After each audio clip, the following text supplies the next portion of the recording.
2 жума мурда парламенттин трибунасында мен маселе көтөргөм, анткени биздин төрага Жээнбековдун адресине 2010-жылы Ошто курал тараткан деген күнөөлөр коюлуп келатат. Ошол боюнча төрага курал тараттың беле же жок белең. Бул боюнча массалык маалымат каражаттарынан же болбосо парламенттен бар же жок деп айтып коюш керек. Анткени мамлекеттин көрүнүктүү мамлекеттик кызматчыларын экинчи деңгээлде турган президенттен кийинки мындай оор кылмышка күнөөлөө бул аябагандай кыйын маселе болуп эсептелет да. Ошондуктан мен бул маселени парламентте көтөрүп төрагадан сурагам, бар же жок деп жооп берип коюшуңуз керек деп. Тилекке каршы төрага ал боюнча жооп берген жок, бирок бүгүн генералдык прокуратурадан мени суракка чакырышты.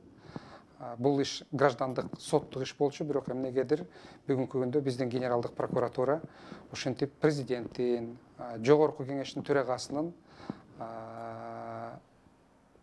чести достоинства деп коет, кадыр баркын ушул генералдык прокуратура коргой турган болуп калса керек. Ошондуктан мени дагы азыр генералдык прокуратурага суракка чакырышты. Бул боюнча мен массалык маалымат каражаттарын сөзсүз түрдө айтып турам, кандай болот, эмне болот. Бүгүн бул боюнча бардык нерсе так билинет. Кылмышчы козголдубу жокпу, мени кандай мааниде чакырып атышат, бул кылмышчынын келечеги кандай болот, сөзсүз түрдө массалык маалымат каражаттарына биз маалымат берип турабыз.